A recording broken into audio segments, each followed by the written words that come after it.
Am I introing here or does it matter? Yeah. Here. Yeah. Okay, so I'll intro and outro here, but that's the main.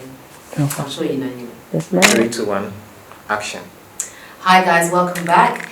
We have another episode of, I don't know what to call this show. I need a name. Like, maybe you guys can help me out with a name for this show because I really don't know. We're talking all things relationship. We're talking about separation. We're talking about the wonderful things of being in a relationship. We're talking about all kinds of things, but I need a name. I don't have a name, so bear with me. I don't know. But welcome back anyway. So today I have with me my dearest friend, Sakina, who I haven't seen in we haven't seen each other. Do not for start so lying. long. Okay. No, we haven't seen each other I for thought you so was long. gonna say since Kodjo went, since Bella or something like that. No, we haven't seen each other for so long. That is true. I think we have one of these friendships, right, where we've known each other for so long, we don't see each other for ages, and then we see each other again, and it's like we've never had a separation. Why is she quiet? No, I'm just Why did she go quiet? No, that is actually true. You can have some of those friends who are you have to constantly be in contact with. But being in friendship with Zella, it's not like that. It's definitely one that I don't have to talk to her, she has to talk to me. It's calm when I finally see her or I speak to her. Yeah, cool, as if I spoke to her yesterday. So, and to me, I like natural relationships. I don't like them funky ones where I have to work 24 hours a day. Like, who are you, man? Yeah. Like, you can't say that. No, you can't. I don't care. Wow. Yes. Yeah. So today I want us to talk about, because obviously you've been through something similar to what I'm kind of going through at the moment, where you were married, now you're divorced, right? Yeah, baby. These rings are fashionable rings, they're token rings. When anybody sees this arm, they know this is Sakina's arm, but this is not a wedding ring by any means. Right, No. see? Do you see why I wanted her on camera? Because I like people that are real, do you know what I mean? You have to give it, the reason I wanted to do this podcast so much is because I wanted to set people free.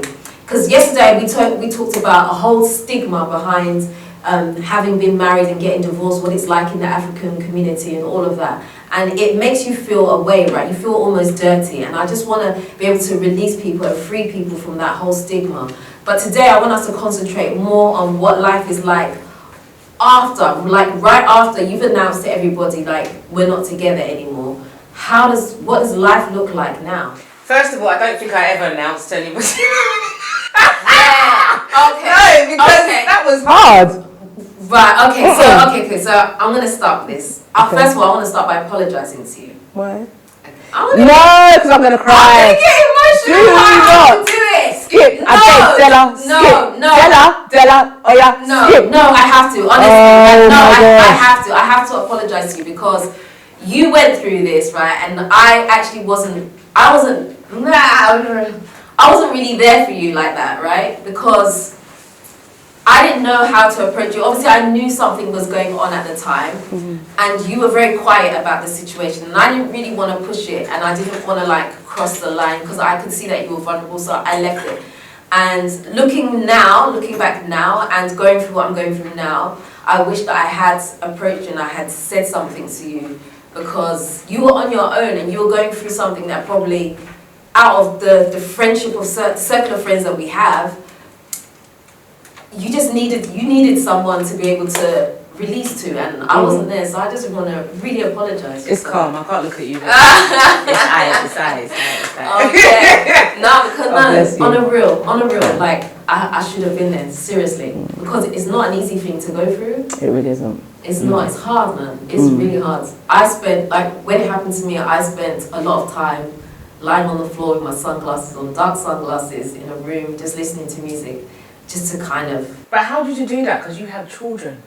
I don't have children. So it's you have a reason to get up. I didn't have a reason to get up. Oh, I didn't want to get up. For real, I didn't want to get up. When it happens, I'm telling you, literally that day, I had to shoot a video the next day. I got up, I wiped my face, I put on some makeup, I shot a video. Well done.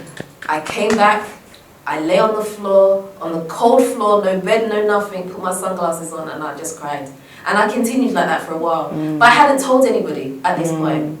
Do you know, it was only when my brother came to Ghana, my youngest, Dean. Oh, okay. He came to Ghana, and as a surprise, I didn't even know, 11 o'clock at night he turned up, knocked on the door, and I was like, who walked through the gate, like I was so scared. I opened the door and it was him, and then I just burst out crying. Did he know? No. Oh, bless he his cotton didn't. socks. Yeah, he didn't know, and so like, oh man, it was so emotional, so much. He was only here for like 1 week, but even during that 1 week, like, I was able to have a person that I could talk day-to-day stuff with, like, this just happened, that just happened, I'm feeling like this, and he was able to like pull me out. I think if I didn't have him for that 1 week, it would have been really, really hard. Like, I wasn't really ready to tell people as well. You don't want to, because you feel like, why have I got to put my life on the front line? And then second of all, I tell you, and for what? Like, are you doing something with it?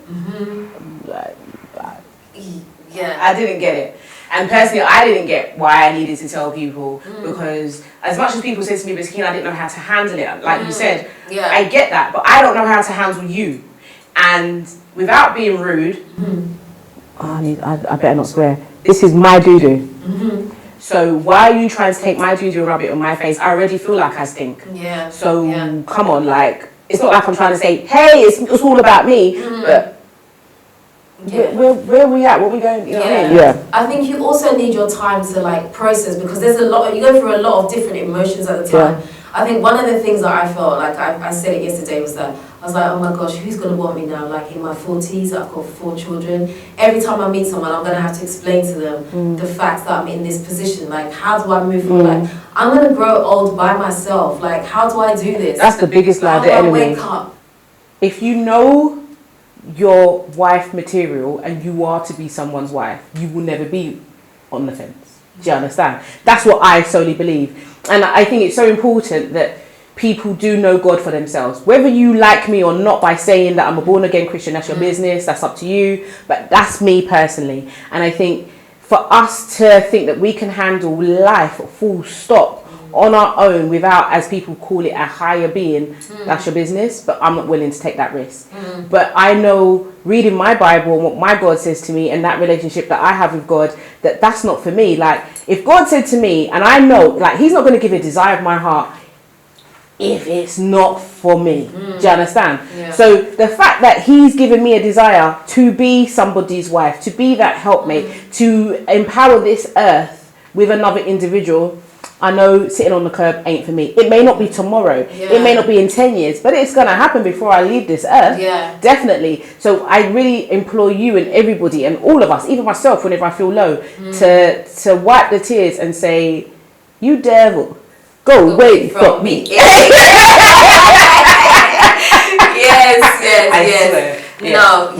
So, I mean, okay, so when you initially went through your separation at first, how were you feeling? What were the emotions that you went through? I actually don't remember it no more, because I actually literally have moved on from it. But it was horrible. I think it was let me think. Was it now, let me just give some background knowledge. I met somebody who is the same cultural background as myself, born and raised in the same country as I was as well. They're 5 years my senior, totally fine. I met them in a safe environment.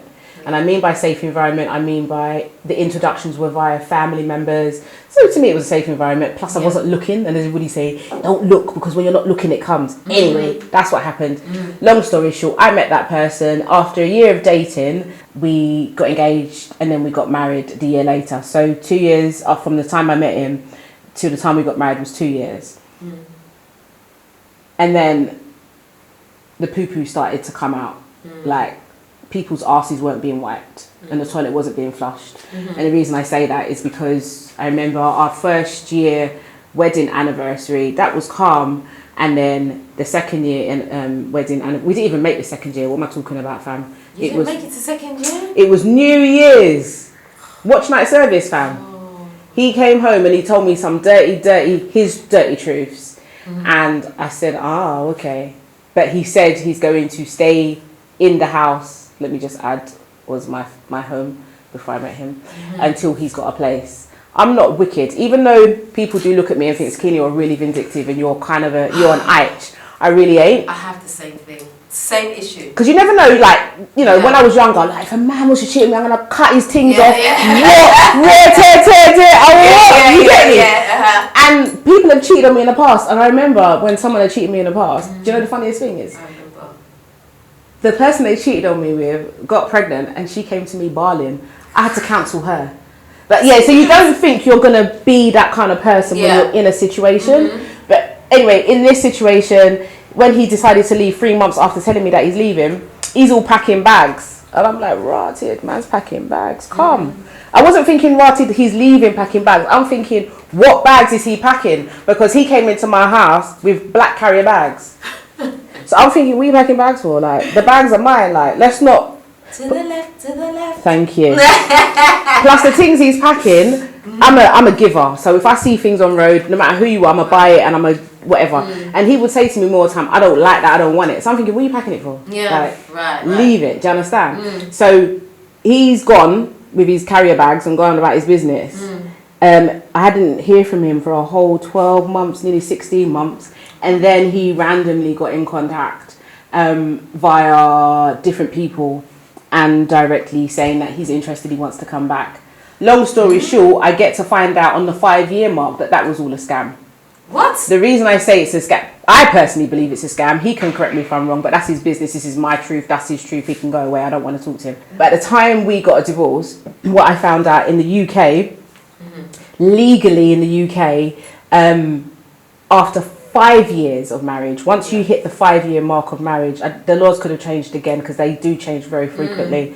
After 5 years of marriage, you can choose to have a divorce. It doesn't matter who chooses to have the divorce. You just put the petition in. Right. However, it can be very, very simple to get the divorce. It can only take 6 months, as quick as 6 months. And that's because the courts want you to really decide if that's what you want. They give you that time. If you then say, yeah, you definitely want to, and no assets, you go about your business and you're granted your decree and that's it. But if there are assets that you want to split, then that's what takes longer. And legally, at the time when we were getting divorced, the law stated that anybody who owns the assets has to give 50% of the assets to the other person. Now, for those who don't know, I was the owner of the assets. As I told you, he came in black carrier bags. I remember when you got that house. Thank you. I remember. Way before I even met him, before I even knew his name. Right, okay, cool. Yeah, so he came with the whole, I want half. Of what? My car or what? You have nothing. Half of what? What half of? I swear. What? Yeah, so that's what the legal battle took longer. So 2018, and I think we finally got the divorce sorted. 2023 rotted. 2020. Wow. Summer 2020, is when it got sorted because I just wasn't fighting. I didn't fight. I could have fought. But I didn't fight at all. Anything he wanted, except for when he initially asked for it, he wanted half. He wanted me to sell the property. I said, no, I'm not selling this property. This property is even older than me.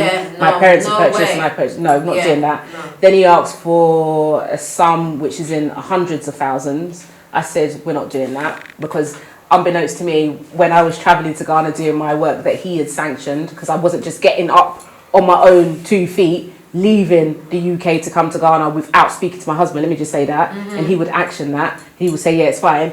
He was getting house valued. Yes. So there's some sneaky things. But even though that's sneaky, I am reluctant to say I wouldn't do it again because of the fact that I can't live my life on the premise that someone else was an idiot. Do you understand? So that doesn't make sense. Do you know what? I cannot wait to be in the position that you are, where you can freely talk. Like right now, I can't freely talk. Like I have to hold some things back because I guess it is still quite new. I mean, it's been like 9 months now, but it's still quite new. So I can't say everything. But I wish I could. Just listening to you, this is how I want to share my story too. And don't get me wrong, I mean no disrespect by calling him an idiot. No, it was an idiot move. Yeah. If you act an idiot move, then look, I'm not trying to be disrespectful. This is a nighttime podcast, and the reason that I want to do it at nighttime is because we want to talk raw and real about stuff. You'll get raw and real from Sakina. Do you know what I'm saying? Like I want it to be like look, this is real talk. There's no point in doing shallow stuff and not getting to the point, because as I said before, I want to really free people that are in a similar situation, because I said before that, you know, I had so many emails from people saying that I'm going through something similar, or they've been through it, or something like that, and so I just want to blow the whole thing up, do you know what I mean? But I really want us to focus more on what it was like for you after. Like, how did your family react to you afterwards? They didn't. I don't think they Tell still me about have. that. I don't think they still have. Like, say for instance with my mum, I'm very close to my family, I think. I think you are. I am. Yeah, so when I told my mum, she was heartbroken because she comes from a line of till death do us part. And she is one of those death to us part. Right. Her and my dad were together until my dad passed away. Yeah. So that was her. And honestly, hand on heart, I never went into this thinking divorce was part of my, no, it was never part of my vocabulary at all. Oh, and I would implore anybody that has the word divorce in their vocabulary, don't do it. Because what are you getting into? It doesn't make sense. To me, it doesn't make sense. I think for anyone to choose divorce, it's not something that you would think, oh, actually, you know what, I just feel like getting a divorce. It doesn't happen like that. You have to go through a series of things to get to that point, because it's not the easy option to take at all. It really isn't. Like the stigma that comes with it, what you feel about yourself that comes with it, all of that, how people look at you afterwards as well, having to tell people, that's now part of your history, right? Having to open up and say, oh yeah, I'm divorced. It's not nice. Right, just signing your name. I was actually talking to a friend the other day, and I was just saying, like, I want my surname back, my maiden name back. Now, if I change my name, my children now have a different surname to me. Oh, I didn't think of it like that. Do you know what I mean? You don't think about these things. No. So now I have a decision, but I want my surname back. Yeah. I need to have my own name back. I'm reclaiming my identity. I felt sweet when I signed my signature as my maiden name. I honestly did. I was like, right. And one of my friends knew as well that the slogan I used to have with her is Stella got her groove back. And swear down, that's how I felt. I felt like Beyonce and Lemonade, like woo! Like there was no stopping me. Not because it was like, it was just getting rid of baggage. Yeah. And everybody knows that if rubbish stinks, you don't want it around you. Yeah. Like flush the toilet, get rid of it, clean it up, get rid of it. And that's what it was. And doing that was very liberating for me. Not that I was like, I'm looking for, it took me quite a few years actually before I allowed anybody to talk to me in that nature again. I was like, I'm so not interested. Yeah. Not because I've had a bad experience. I just wasn't interested, and that was the last thing on my mind. That was it, totally. But yeah, coming back to what you said about family, it was weird. I think the painfulest part, I would say, would be my squad that I thought was my squad.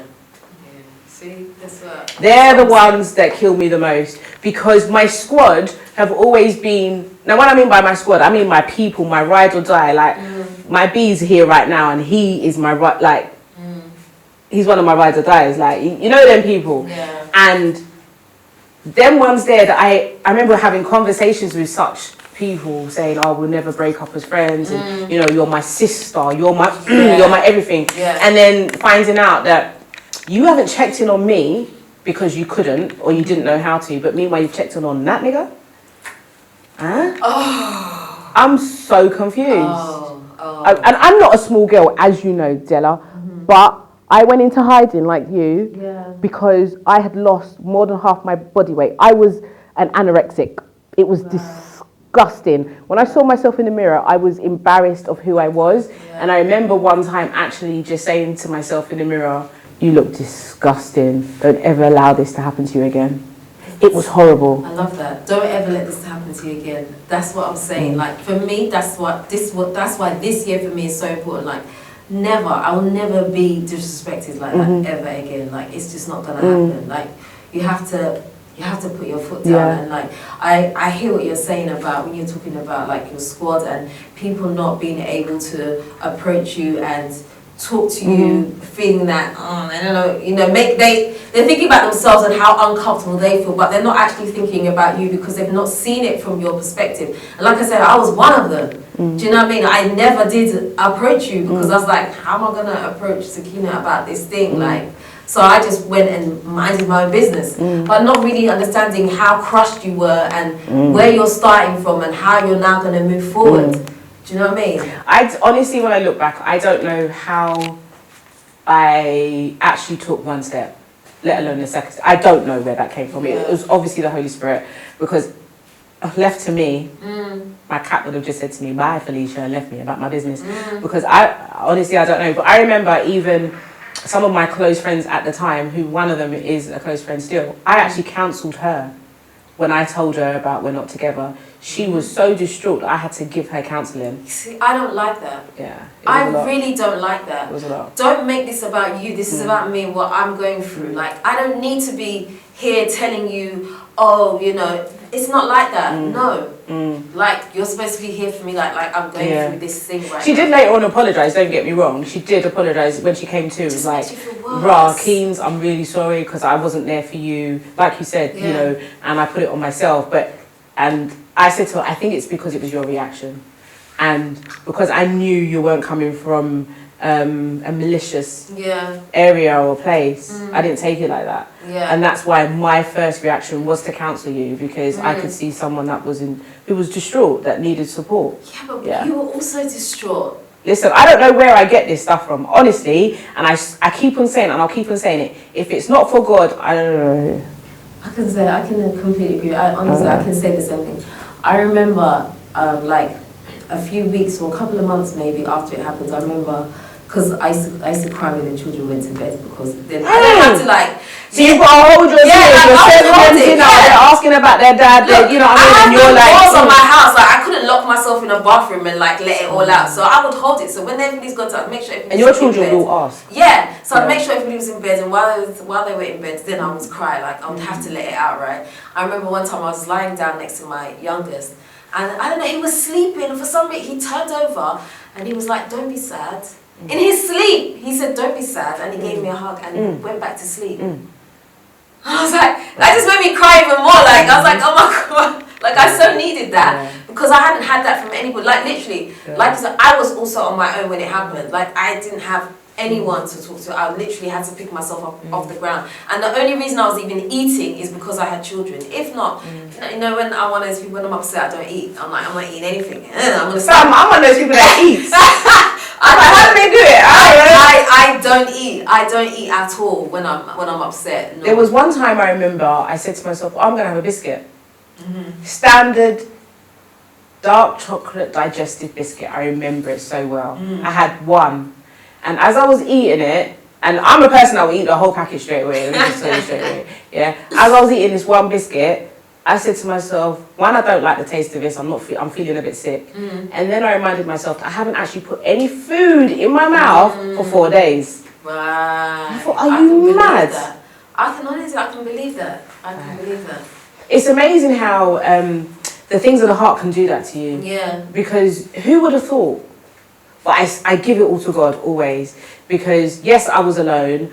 But I thank God I was alone because I plugged into Him more. And don't get me wrong, as much as my squad at the time weren't there, I'm very happy they weren't. Because this sounds really rude and this sounds horrible. It got me to sieve through the poo-poo in my life. Right. Not just the horrible man, but the people that were not supposed to be in my life. Because everything's for a season. Oh, yeah. Everything is for a season. And I think that if I was to go on the same trajectory as I was going, I probably would have continued carrying people along. Yeah. And endangering myself. Whereas when I went through that, I was being able to see, right, whether you're family, whether you're brethren, whether you're this, whether you're that, you ain't for me. Cut off. That's it. That's what I do. I don't care. I don't care. I've had arguments with family members, and I said to them, honestly, I don't care, because what did you do?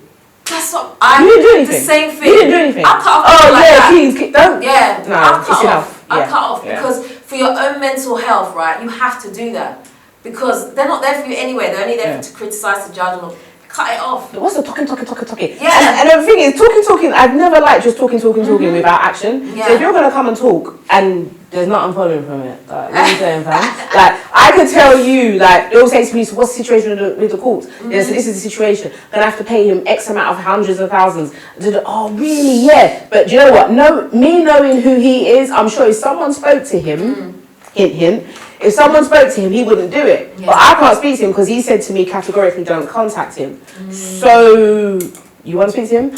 So basically what it is, Sakina, I said, you know what time it's like. Yeah. It's just, and okay, I understand, you're uncomfortable. And so?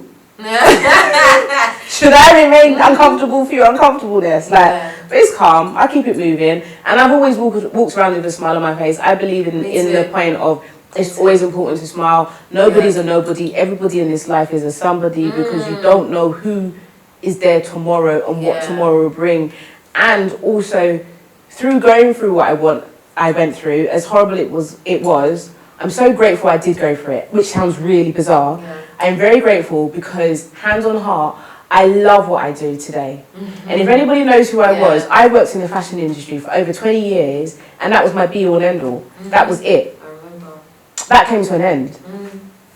And for me, I would never have seen anything past fashion, but it did. And through the experience of what I went through that divorce, split up, whatever you want to call it, I birthed 3 businesses which are so successful and a wonderful charity, which I am so happy that me and my new squad have done, because we're reaching lives and we're doing so much so more beautiful. So through my tears has brought something else, and for that, if he wants to try do me again so that someone else can be blessed, continue, but I will slap you this time. But that's it. Right, exactly. Yeah. So tell me this, so how did you feel as a woman being the age that you are and then coming out of a marriage? How did you see I the thought, what a future? frigging waste of my bloody time. Because I met him when I was on my 30th birthday. That period, around my 30th birthday. I'm now frigging 43. I've been divorced officially for 2 years. Damn. What kind of foolishness? Damn. So like you said, like what am I supposed to do? What am I supposed to do, Della, is what I thought. I ain't got no man, I ain't got no child, I ain't got no nothing. And then I found out that I had fibroids as well. After divorce, I found out, lucky enough, the NHS was so brilliant with me. But they were huge. Apparently there was one that they took out, which was the largest one, which, they said it was 12 inches in diameter. I didn't know I had it, but they took it out. And when they did, and there was some others there, my mum said to them, what's the, she was worried about this. Well, I didn't think about this at all, because I know I serve a God. But mum was like, so having children, and they said, well, to be fair, we saw your eggs, but there's not that many. So if you are going to have children, you better have them now. And I mean now, by the end of the year. And I was like, what? That's not happening. So, yeah. Wow. So yeah, definitely. It does feel like, am I capable of doing certain things? Am I a woman? Am I less of a woman? And then I also blame myself because, as you know, for many years, I never wanted children. I didn't like children. So it's like, oh, maybe it's your own fault. But then I'm like, no, I am where I am now. It is what it is. Whether I have children naturally, adopted, whatever it may be. That's it. It is what it is.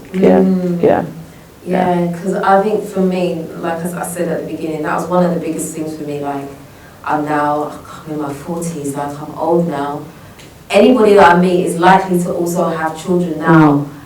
If we happen to gel, we're going to be like this blended family. This is not what I envisioned for myself. I envisioned having this perfect family, husband, wife, children, and it was just like one unit. I never in a million years would have thought that I would be in this situation, especially after so many years of like 18 years. I actually celebrated 19 years, but I wouldn't say so. Let's scratch that. It wasn't celebrated. I actually had 19 years of marriage just after we broke up. Wow. Like 19. That's a long time. Like I was married when I was 24. Like I was in my prime. I had like this. I'm saying I had it all like I was popping. You know what I'm saying? So now I'm like, oh my gosh, I've been married. I've turned into this mom. Like I have this mom body. I'm like there ain't nothing sexy here. Do you know what I mean? And like no, for the longest time, this is me being real. For the longest time, I didn't see myself as a woman that people would be attracted to. I hear you. I didn't see that. I was just like tracksuit bottoms, so front, I'm gonna put my hair in a bun. Do you know what I mean? Like I'm headed out the door type thing. I never did. Only when I put on the camera, then I'll maybe do a little bit of eyeliner. That was it. I never used to wear makeup like that. But now I'm like, oh, hold on, I can't leave the house. I need to do my makeup. Do you know what I mean? Like, yeah. So now I feel like now I'm actually enjoying myself. So now you see me, I'll put the shorts on.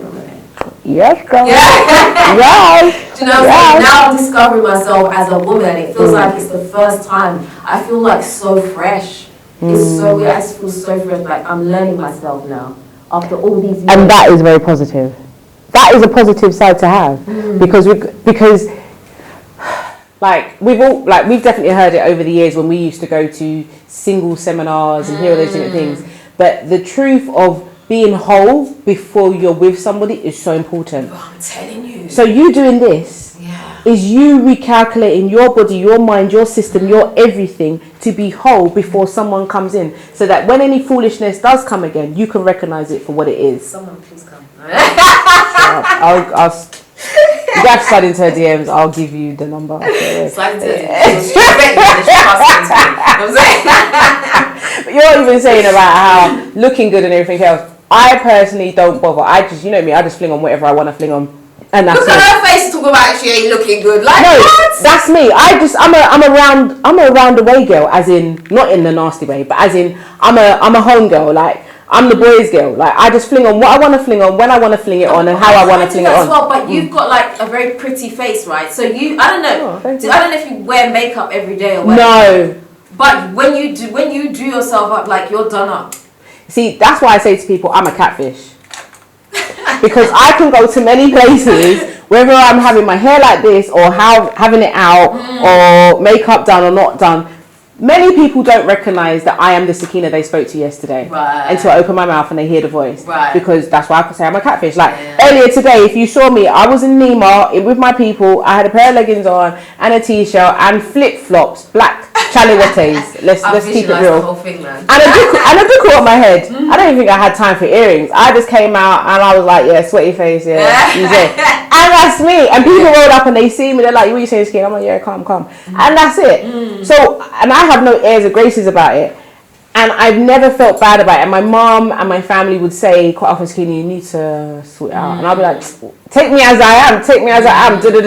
However, I was listening to I want to get this guy's name correct because I want to give him homage, but I'm going to forget. All I remember his name is Stefan. He says his name is Stefan, but it's Stephen.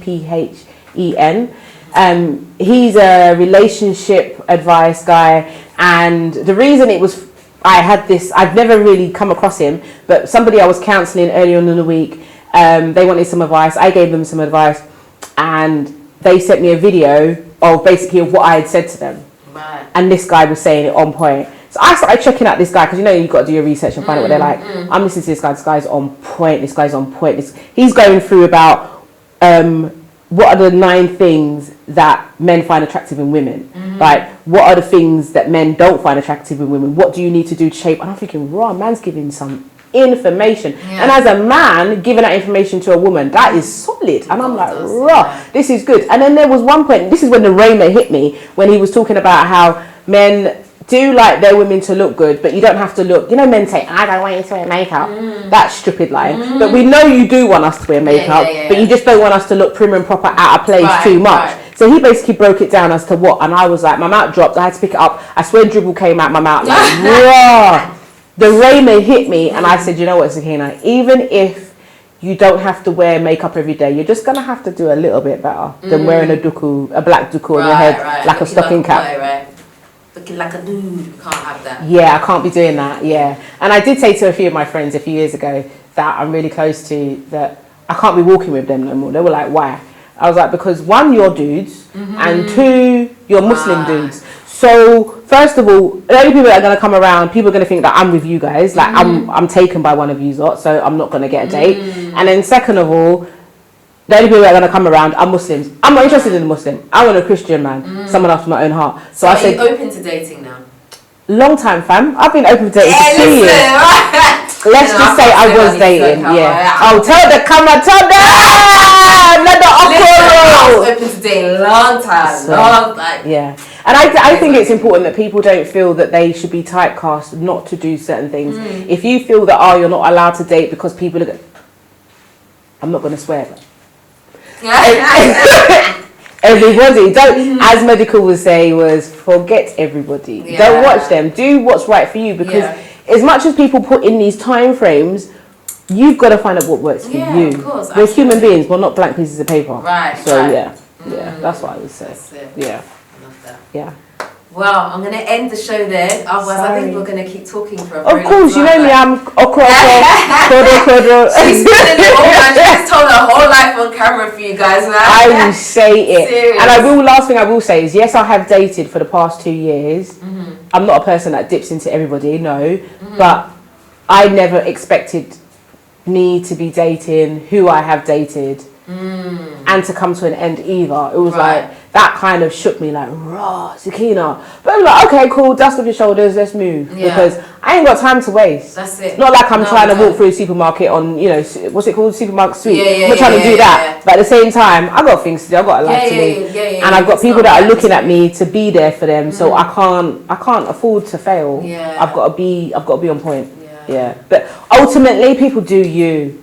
It's really hard when you're going through that breakup. Have an opinion. Yeah. Just do you. Yeah. You're always going to think to yourself, can I get through this? My dear, you can. Yeah. That I know for sure, because I felt that and I did. Yeah. We can do this. Yeah. Awesome. Thank you. You're more than Some welcome. wise words there, guys. Really wise words. But anyway, it's come to the end of the show. So thank you so much for coming on and being so open and honest with us here. I appreciate it very much. Welcome. And we have a lot to catch up on. Yes, we do. And thank you to your lovely team for accommodating us. Thank you. Thank you. So, guys, if you have a name for this podcast, please give me some suggestions in the comment section. I'd really love to hear it, right? And if you haven't subscribed to this channel, please do me a favour. Hit the subscribe button and the notification bell. Don't forget to also like, comment and share this video. Until next time, we are out. Nutitfafa.